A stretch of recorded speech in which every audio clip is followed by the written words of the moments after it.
ভাইরে ভাই, টি-20 বিশ্বকাপে ভারতের বিপক্ষে ম্যাচ বয়কট করায় পাকিস্তান ক্রিকেটের উপর এখন কঠিন পদক্ষেপ নিতে যাচ্ছে আইসিসি, এমনটাই কিন্তু বলা হচ্ছে। আপনারা সবাই জানেন টি-20 বিশ্বকাপে বাংলাদেশকে সাপোর্ট করে ভারতের বিপক্ষে যে প্রথম ম্যাচটা হওয়ার কথা পাকিস্তানের, সেটা কিন্তু বয়কট করতেছে, যাতে আইসিসির আর্থিকভাবে বিশাল ক্ষতি হইতেছে এবং ব্রডকাস্টার থেকে শুরু করে ভারত ক্রিকেট বোর্ড তাদের কিন্তু বিশাল আর্থিকভাবে তারা লসের শিকার হইতেছে। সেইখান থেকে কিন্তু এখন বলা হচ্ছে আইসিসি পাকিস্তান ক্রিকেটের বোর্ডের বিপক্ষে কঠিন একটা পদক্ষেপ নেওয়ার চিন্তা করতেছে, যেখানে আসলে বলা হচ্ছে আইসিসি ফান্ড বন্ধ করা, মানে পাকিস্তান ক্রিকেট বোর্ডকে যে ফান্ড দেয় আইসিসি থেকে সেটা বন্ধ করে দিবে।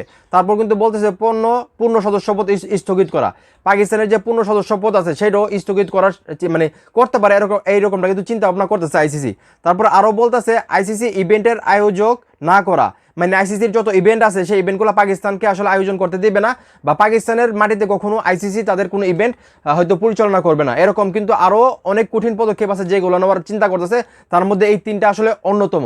তো এখন এই মুহূর্তে যারা আমার এই ভিডিও দেখতেছেন, এই যে আইসিসি এই চিন্তা করতেছে যে ভারত ম্যাচ বয়কট করার কারণে, মানে পাকিস্তান ম্যাচ বয়কট করার কারণে আইসিসি থেকে এই সিদ্ধান্তগুলো নেবে বা পদক্ষেপগুলো নেবে, সেগুলো কি আসলে যৌক্তিক? আপনাদের কি মনে হয় সেটা অবশ্যই কমেন্ট করে জানাবেন। ভিডিওটা ভালো লাগলে অবশ্যই শেয়ার করবেন।